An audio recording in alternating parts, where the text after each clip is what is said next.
Hi and welcome to episode 36 of Beating BDD, the Body Dysmorphic Disorder podcast from the BDD Foundation.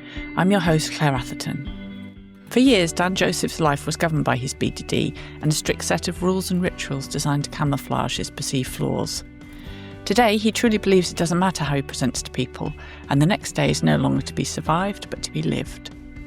As ever with topics related to mental health, parts of Dan's recovery story may be upsetting for some listeners, but the progress he's made offers much needed hope to anyone struggling with the disorder, so it's worth staying with us if you can. As ever, this podcast is funded as a result of the Big Give campaign. Thank you to our champion sponsor Jack, or Just Ask a Question, and our community sponsors Ori UK, the Nightingale Hospital and Blonde's Fine Art. You'll find more information on our sponsors in our show notes. Here's the interview. Hi Dan, thank you so much for joining us on Beating BDD. It's really nice to meet you in person. Oh, thank you, Claire. It's fantastic to be here. I've been a big fan of the podcast for a long time and taken a lot of personal strength from it. So it's fab to be involved. That's so nice to hear. Thank you. So we've had a chat before where we just sort of got to know each other a little bit and I got to understand your story. And one of the things I found really interesting was when you were talking about signs of recovery for you, you talked about flexibility and spontaneity, which I haven't heard people talk about before. So can you explain what you mean by that and why it matters so much to you? Yeah, I mean, perhaps they're just my words for it. And I'm sure it'll probably resonate with lots of other people. But I suppose I take myself back to really being in the thick of it with BDD and sort of thinking about as long as I can remember, my life really has been governed by BDD. And by that, I really mean sort of governed by a strict set of rules that I developed in response to feeling that I was ugly, unwantable, unlovable, not enough, ultimately.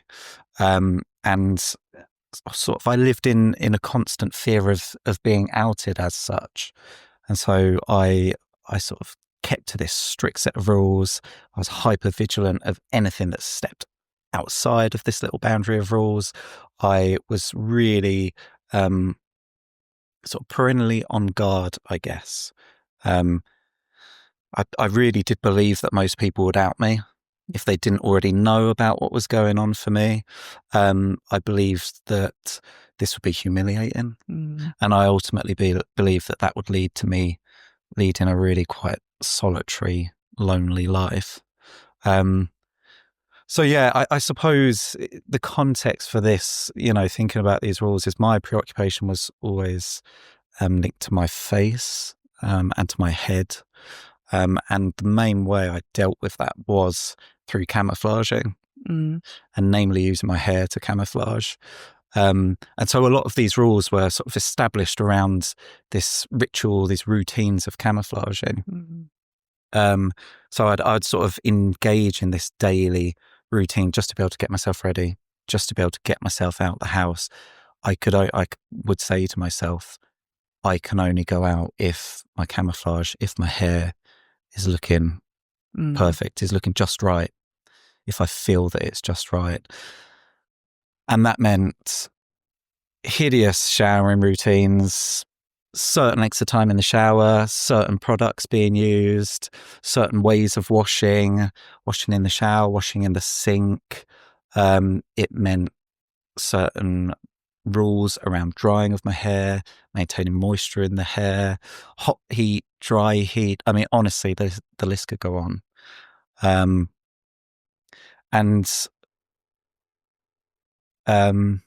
I suppose these rules also extended to then maintaining the camouflage beyond that initial getting ready phase. So I wouldn't go out in the wind, in the rain. I couldn't have anyone look at me at certain angles, couldn't have anyone get within my personal bubble, wouldn't let anyone dare touch me, touch my head, touch my hair, or let my hair touch anything else for that matter. I suppose it's interesting to think about these rules, if you like, because they definitely did evolve over time according to what I perceived was working. And I use sort of big inverted commas around that word working. So if I did manage to get out and I had a great day, maybe I was a little bit less preoccupied, maybe I was enjoying myself a little more than usual, then I would sort of interrogate my process for getting out. And if I felt like I'd done something differently, I'd then kind of sweep that into the basket of rules. And I suppose I was really just desperate for something to work and for something to be different. So I really did sort of, I was desperate to seek that evidence of, allowing something new in. So I did flip-flop between tons of these different rules, routines, rituals. I suppose in contrast now, I exist in a place where I truly believe that it doesn't matter how I present to people when I leave my flat.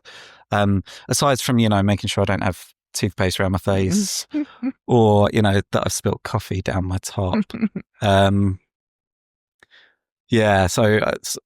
I suppose I believe that I now believe that people don't hyperfixate as I predicted they would do, that they aren't making that commentary as I thought they would do, and I am functioning. I'm not out there on an island on my own. I've got a job, I've got a partner, I've got close relationships with family and friends, and the journey to getting to that place did mean really understanding those rules, those rituals, and starting to interrogate them really, with help in therapy, almost acting as if they didn't need to exist, just allowing myself to step into that place where they didn't need to exist and seeing what happens. If that really catastrophic situation that I was predicting by not having access to a certain shampoo or whatever, if that didn't turn out, then that was fab. That was all the evidence I needed to suggest that it wasn't necessary. And so over a period of time, that's how I've whittled myself down to be in a position where I can just have a shower. It's an enjoyable experience. It's something I use to get clean and fresh and hop out the door within a few minutes. That's the spontaneity then, that you're talking about. That is it, yeah. And I think the spontaneity really, and why it's so important, it's such an important sign of recovery for me, is actually I'm sort of benefiting from that now. That pre BDD recovery space. There was no room for me doing anything that I wanted to. Everything that I ever wanted to do or had to do had a, but what if I can only do this when, there was tons riding on doing anything I wanted there. Yeah, I think the spontaneity is so important to me because it demonstrates to me that I am free now. The next day is not there to be dreaded or simply survived, but it's there to be lived. And I don't need to anticipate the worst or plan for the worst in even doing kind of the most minute of tasks. And I think this is what makes moving beyond BDD so much more possible. Absolutely. What does that mean then that the future looks like for you when you look ahead? Because you talked just now about the dread that you used to feel about the coming day. How do you feel now when you look ahead sort of 5-10 years into the future? Yeah, I suppose I've caught sight of it. That's the best way of putting it. When I was really in the thick of it with my BDD, I didn't anticipate that a future was possible. My mind was so caught up in surviving each day, in getting through each day, not being outed each day. I almost gave myself a little metaphorical high five each evening when I went to bed. But even that little win was very short-lived. I constantly felt like I was getting away with it, that I was getting lucky, that people just weren't paying enough attention. And so there was no relief there. There was no kind of psychological distance there from the BDD ever. And as I say, going to bed, albeit allowed for 8 hours of not having to be around anyone, but it also meant that the clock reset, the process reset the following day. I suppose, when I was really in the thick of it with my BDD, these rituals and routines that I've described earlier were consuming so much time.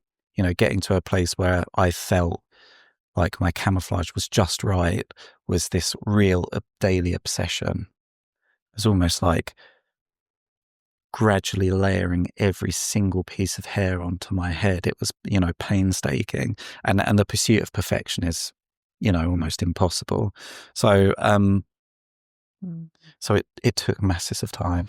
And exhausting. Yeah. Must have really taken it out of you. Not much left for anything. Well, nothing left for anything else, really, I imagine. Yeah, I think that's it, isn't it? I could easily spend 6, 7, 8 hours getting out the house, and even I would be so unbelievably flat, emotionally spent, drained, and then I would switch into sort of alert mode.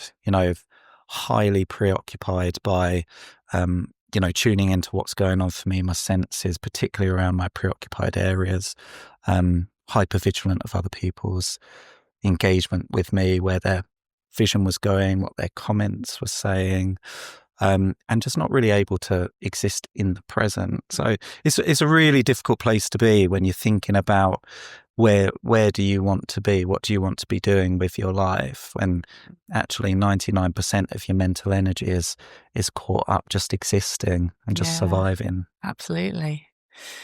Should we go back to the beginning then? So where you think, the beginning of your BDD story, when you first started to notice this preoccupation developing? Yeah, this is a really tricky question. I've always found it remarkable when I listen to the podcast how succinctly everyone can put their story together, or seemingly succinctly. And it's weird. I'm trying to kind of dredge it back up for myself, and I can really remember like key moments and hot points, but there's masses of gaps in between, and perhaps just that's the nature of not wanting to go back there. But yeah, I suppose there were definitely some telltale signs when I was young. When I was primary school age, sort of 6, 7, 8, I remember being quite self-conscious about my appearance. At that age, I was quite tall, I was quite slim, quite gangly. Realistically, people would have said lanky, and I just felt very awkward. Like I was just this bumbling, awkward guy or boy. And I suppose at the time, it wasn't debilitating. I was very lucky. I had a fortunate, really supported upbringing. I liked doing lots of things, but there were little telltale signs at such an early age. I remember, for example, it being a point that Dan didn't take his jumper off in the summer, and being like sort of chased around, the school fields by the attendants and stuff, asking why that was the case and feeling quite, ashamed of that fact and unable to give an answer at quite a young age. So yeah, it definitely has some roots back at that time. As I moved into my secondary school years, my teenage years, I remained like really quite highly functioning until I came towards the end of school. I suppose during those years I developed acne, which I imagine was a massive sort of vulnerability factor for myself. And it really meant that the attention of my preoccupation really then focused on my face. Previously, it was more sort of whole-bodied. It was more talking about a picture of feebleness and weakness, or certainly that's what I saw of myself. But when I got to my later teen years and I'd experienced years of acne, it really honed in on my face. And I suppose it makes sense, doesn't it? If I was constantly interrogating my features of my face because of this acne. And at this time, I suppose the acne probably brought on some unhelpful commentary, but then there was also other experiences, not massively bullying type experiences, but as someone with BDD, definitely things that I locked away in that sort of BDD memory bank very readily. And even sort of 20 years later, or almost 20 years later, I feel able to dredge up quite easily. So there was definitely a lot going on there. I was quite an anxious person as well. So I think it was just there was kind of a concoction for something brewing there. And that's when, in the latter part of my secondary years, that's when I really started to become very preoccupied with my face and my head more broadly. And that's when my hair became a mechanism by which I started to hide to fix my perceived flaws. And doing this at an all-boys school, which is where I was at the time, was something that I really had to hide. Yeah. Yeah. It was super secret. I would go and squirrel myself away in this sort of bathroom that no one knew about, that was in a part of the building that you really shouldn't have been in. And I'd be in there for, countless hours, measuring lights, mirrors, sprays, all sorts, taking myself home at various points to go and re-shower. And that's where I suppose things started to really develop. What was happening? How was the school dealing with that then? Presumably they were wondering what was going on with you. Was there any sort of follow-up at that stage? Yeah, I think it's really interesting that you ask that, because something that I've always experienced when seeking support for BDD before I realized it was BDD was that it was very easy to talk around the related symptoms. So the low mood, the anxiety, the massive social phobia. And that seemed to be enough to just kind of keep people at bay. The reality is I didn't want people asking questions, because I spent so long hiding, camouflaging. The last thing I wanted to ever do was to disclose what the nature of my true problem was. So I think I got away with it, but the reality is it had a huge impact on my life, academic achievement, social, so yeah, my comfort in social situations, leaning on, alcohol to go out with friends. And just being in a really tricky place ahead of leaving home for the first time when I went to university. But you did have friendships then. You were able to sustain what might have seemed a seemingly normal sort of social life, did you, at that point? I did, yeah. And I suppose that was masked with the nature of the crowd I was in. I was with a really great group of people who were all a little bit out there. We were all a little bit out there in terms of how we dressed, in terms of, how we wore our hair, etc. So I really didn't stand out in any way. My symptoms were masked by the nature of our social group. We were quite a lively bunch, big into music, going out, drinking, etc. So I really did sort of fly under the radar, I think, or certainly my struggles flew under the radar, and they remained wholly secretive. And in fact, that secretive nature continued to build, perhaps as a result of, being in that setting where I was at an all-boys school. A lot of my friends were male at the time. Yeah, to what extent do you think that made a difference? It's a really difficult thing to answer, isn't it? Because you only know your own experience, but being a boy with BDD and being a boy at an all-boys school, do you think that was a particularly difficult combination? Well, that might have sort of contributed to how bad your BDD got? Yeah, I think so. I think men are notoriously poor at seeking support, certainly in mental health services. So I do work in mental health services, and I certainly see that in sort of day-to-day presentation.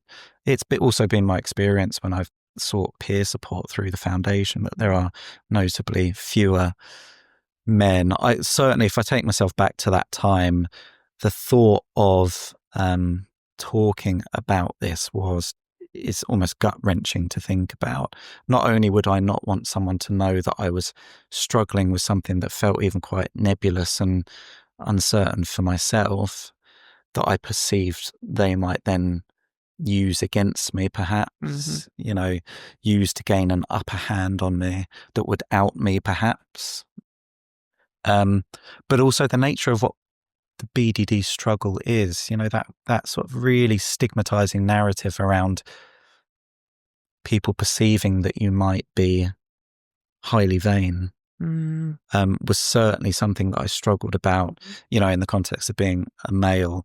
I suppose things are perhaps changing a little bit. I was just going to say, I think they are changing then. I think it's a lot easier now for men to take pride in their appearances and to actually think about it and have quite distinct look and that kind of thing. But definitely that's not historically been the case. It's been sort of seen as a woman's preserve, that, hasn't it? That sort of level of attention on appearance. So I think it is changing. You mentioned, actually, and I just remembered something you said before, mentioned about you all wore your hair a certain way. How did you wear your hair? Yeah, it was very sort of Alex Turner, Arctic Monkeys, like scene kid, lots of spray, spiky, long fringe, quite, a bit out there. I mean, it would stick out even under normal circumstances, But was that because that's just how you wanted to wear your hair, or was that also part of your was it a behaviour in itself? Yeah. Yeah. It was like a super convenient safety behaviour. Okay. Yeah. I mean, so much so that I probably wore that hairstyle for like 10, 15 years after it had gone out of fashion.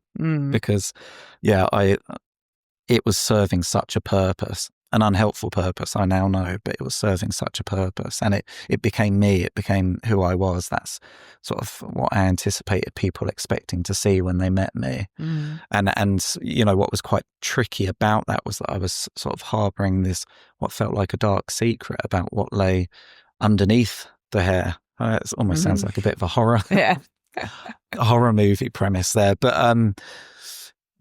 it was something that I was sort of desperate to address, but that idea of eventually changing something about it was so terrifying. Yeah.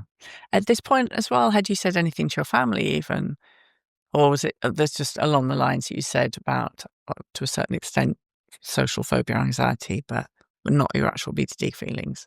Yeah, the exact same as had played out at school. People were noticing. My family are very close to me. They mean an awful lot to me, and I did manage to get by, if you like, by describing these sort of co-occurring symptoms, and them being they're very reasonable experiences. They're genuine experiences, valid experiences, alongside BDD, the low mood, the lack of motivation, the real social phobia, social anxiety.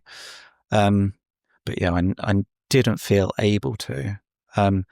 That is, I suppose, until I came across the BDD Foundation. And I suppose the extremes to which I went to hide what was going on for me, whether I decided in 2019 to attend the conference, having come across this experience of BDD and feeling like it might explain what was going on for me. I decided to attend the conference, and I decided to take my mum, who was sort of my closest support at the time. And it wasn't until we were literally walking up the steps into the front door of the university where it was held that I thought, I'm going to have to tell her now. She needs to know. I'd not told her for weeks, months before, on the train, walking there. But eventually we got in the front door, and that's when I felt ready to finally tell her. Wow, yeah, that must have been a huge deal. Yeah, massively. How did she respond? Yeah, I mean, as I knew, really, deep down as I knew, it must have been quite overwhelming for her, because I had at least been doing some research at that point and was aware of what the work the foundation was doing, and the people that were seeking support from the foundation. And I very much felt already like I was a part of that group. Yeah, it must have been a right whirlwind for her by comparison, but she had a really fab day. Yeah. Oh, brilliant.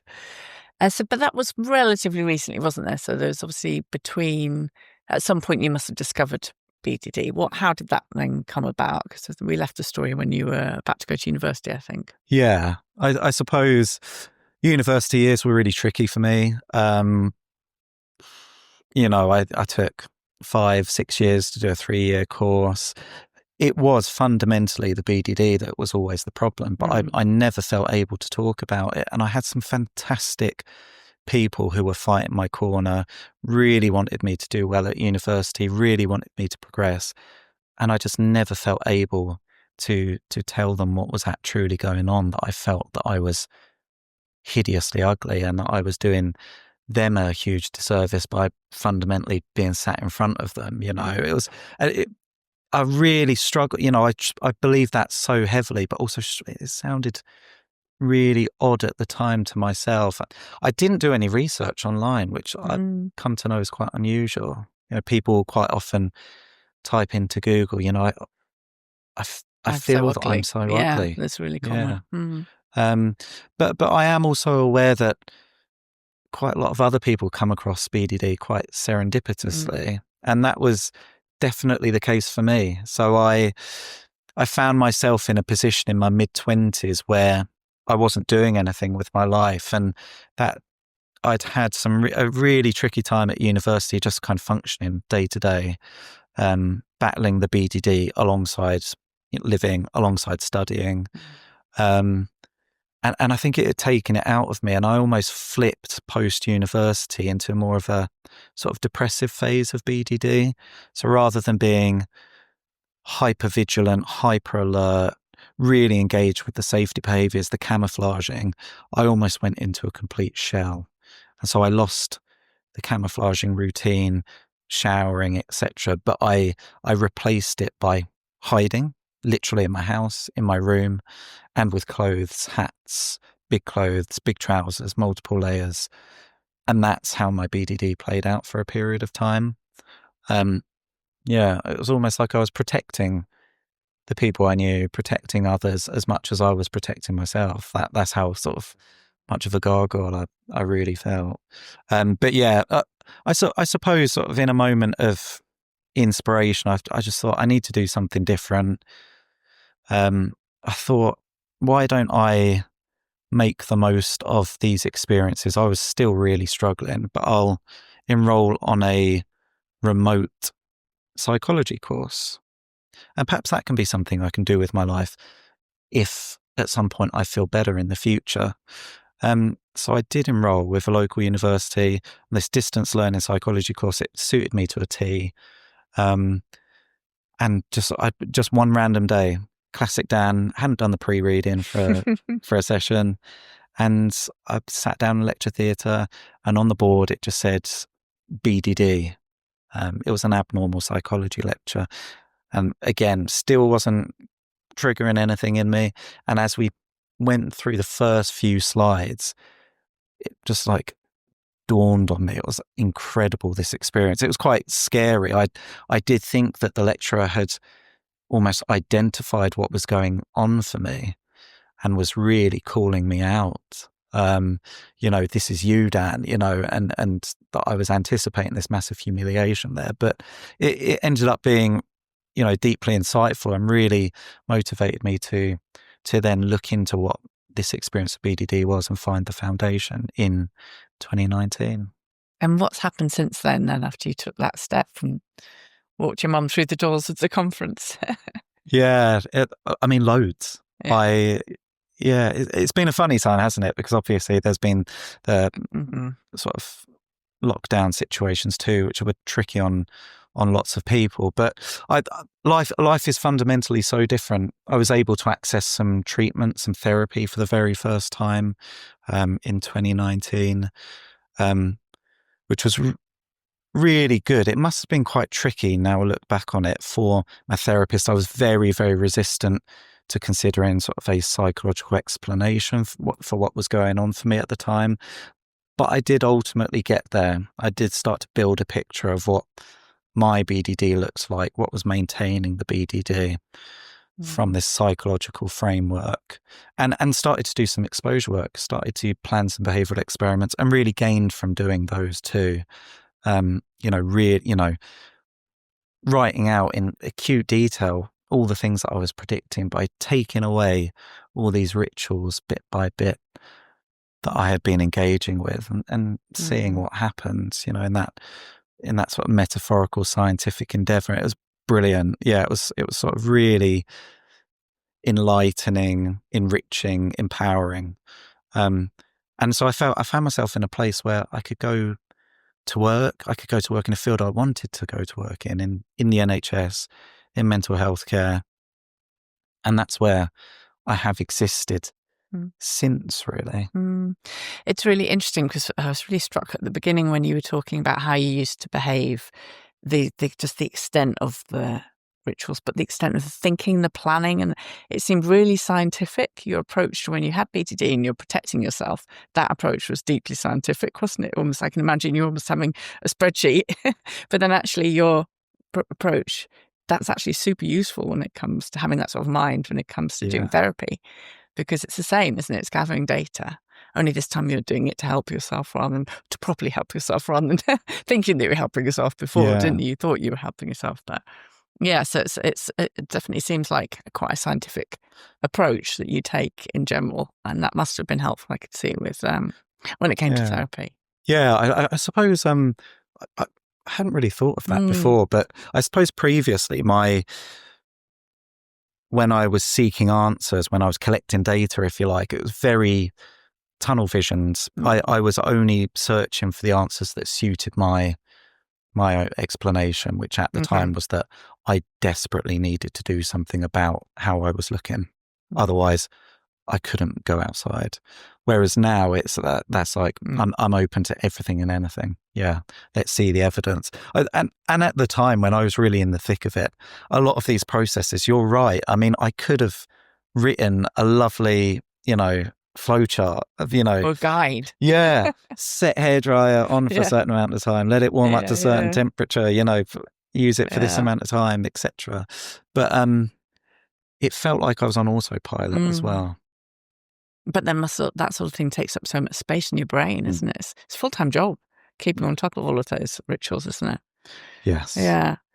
Do you remember then when you said how difficult it was at the start and the resistance, which is so common? I'm sure your therapist would be very, they would have been very, very familiar with that pattern. Do you remember what started the moment when that started to break down? You started to be able to believe theory B might be a possibility, that the problem's not your appearance. Yeah, I do. Yeah, for me, the camouflage has always been the main problem.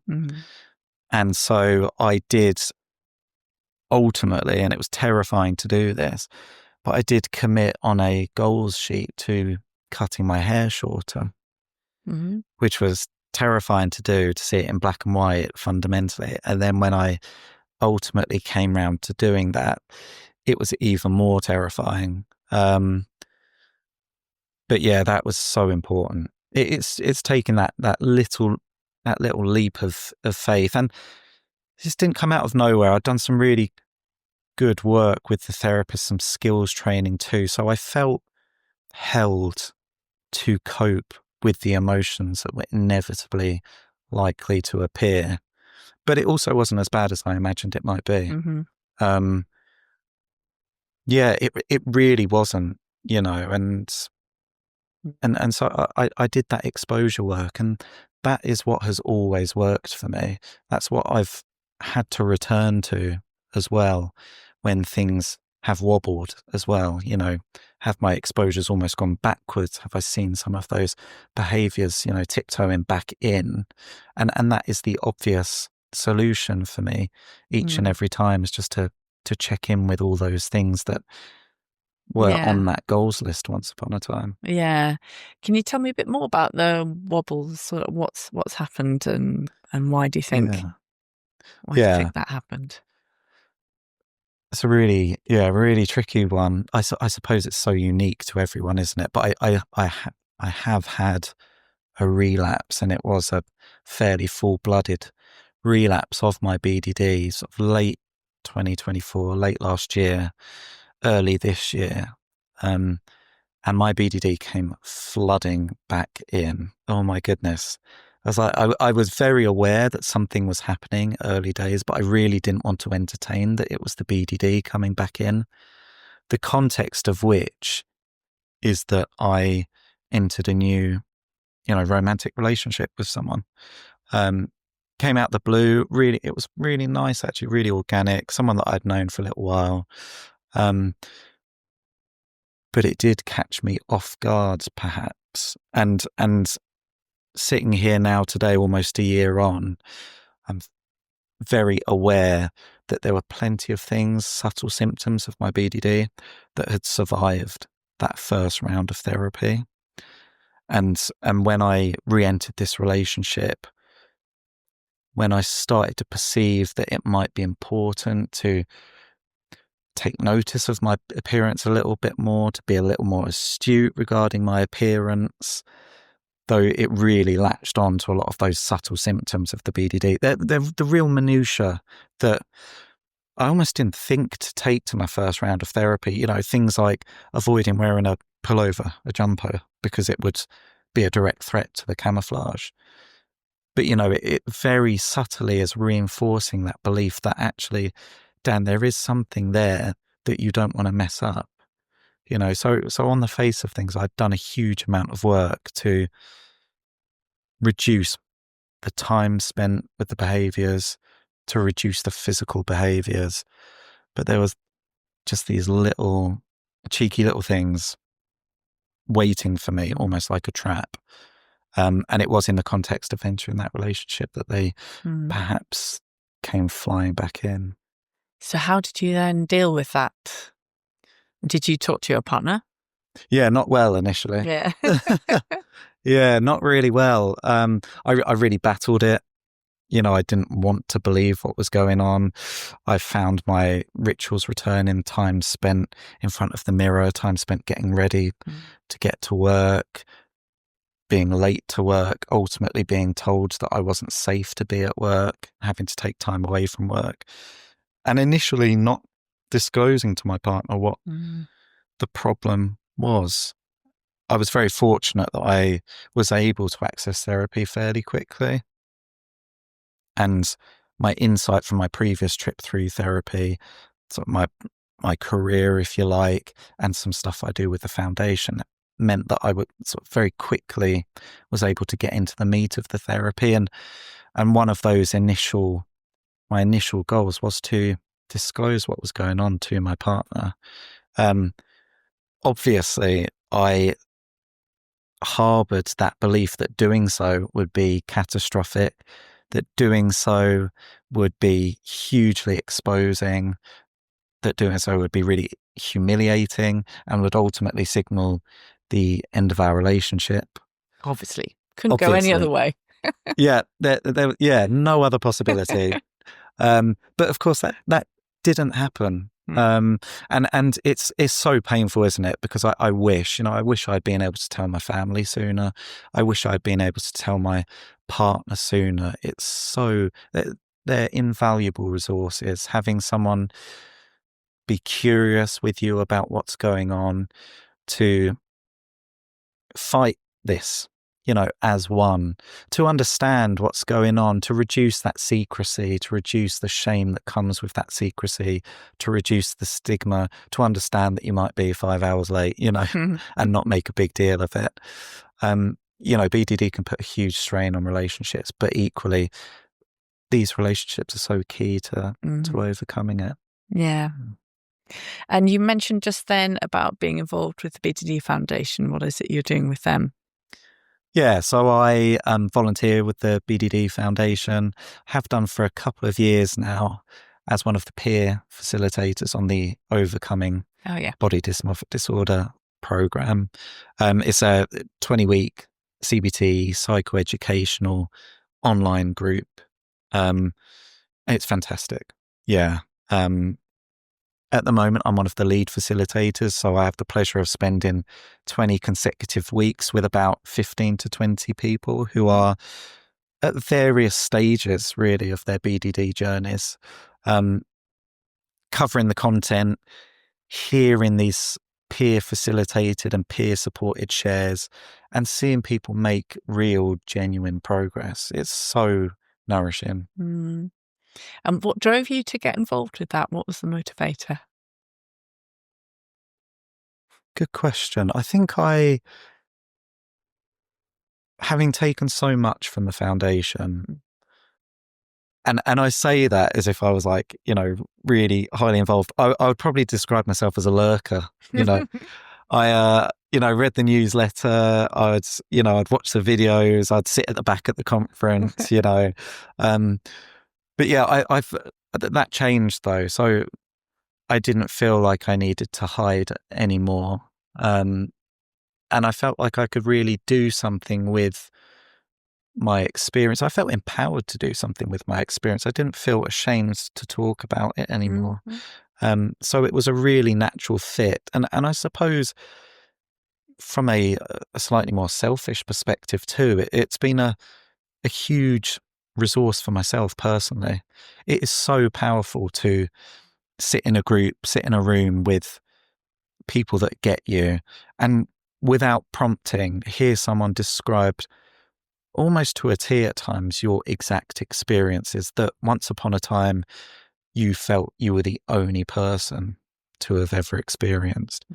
It's super empowering in that regard. I quite often liken these group sessions to almost us talking a different language, a language we all immediately get. And I see it in the group. We've started a new cohort recently. The first session's always a little bit slower paced, and there's a huge amount of trepidation naturally, but it very quickly ramps up as people are like, oh my goodness, I'm safe here. And as the facilitator, that is where I feel most safe amongst my people. Yeah. Yeah, can really see that. Yeah. So how would you say, so a year on since you started to relapse? Started, is that right? Or a bit less than that? Yeah, started. Yeah. Yeah. How would you say that you're keeping yourself well now that you've been through that and you've done therapy again? Yeah, that's really important. I think the fundamentals are so important, the things that aren't most obviously BDD related, staying connected with the people that I care about the most, making sure that I'm sleeping well, making sure that I'm keeping on top of things in my life. Those things are a given, but they very quickly slip away when you get into the thick of it. So that's really important. I think being a part of the community has really held me together. It's meant that I've not felt alone when I did so drastically previously. And actually this time round, whilst I was experiencing this relapse, I was engaged with the community and I was open about it. And so it really helped to more compassionately manage that shame that I was still naturally experiencing. I think just being constantly curious about my BDD is what helps me. And I don't mean there's a lot of sort of toxic productivity, culture out and about at the moment, constantly striving for the next thing. I don't see it as that. BDD is an experience that is deeply distressing, and has, taken me to the deepest, darkest places you can possibly be. But it's also something that I find really interesting, want to learn more about, want to hear more perspectives on, want to do whatever it is that I can to improve things for other people too. Because no one should have to experience the loneliness that is so commonly experienced when you first become aware of what's going on. Yeah.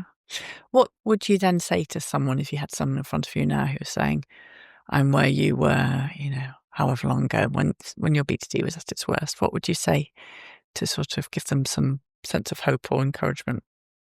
Wow. It probably seems so obvious given what I've just been saying, but talking to someone that's going to be helpful, knowing who that helpful person is can be tricky sometimes. But the BDD Foundation is a fantastic place to start. I now know, fortunately, so many people that volunteer there, and I know that anyone that interacts with the foundation will be in very safe hands. So I think really trying to be open about it is fundamental. Just having someone who you don't have to explain yourself to, who's there to fight your corner, being a part of something, even when your symptoms are really tricky, just having some kind of something consistently there to just hang a little bit of hope on is so important. And I suppose that the real fundamental message, and the reason why I would encourage someone to do that, is that I genuinely do believe that recovery is possible from BDD. It's, recovery is not an exception. I've seen it happen in front of my eyes for so many people. I've been inspired personally by so many people, some of whom I don't know and don't know me, others who do.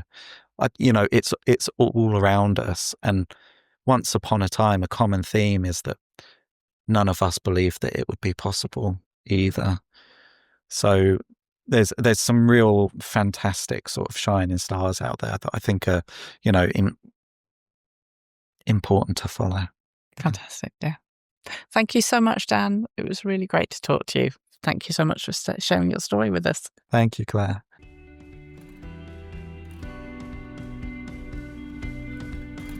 Thanks so much again to Dan for sharing his story with such openness, honesty and vulnerability. For more episodes, search for Beating BDD on major podcast apps and on Spotify. You can also leave us feedback by following the BDD Foundation on Instagram, Twitter, YouTube and Facebook. I'll be back with another interview soon. Until then, just a reminder that this podcast isn't therapy, so please do seek help from a trained professional. Thanks for listening.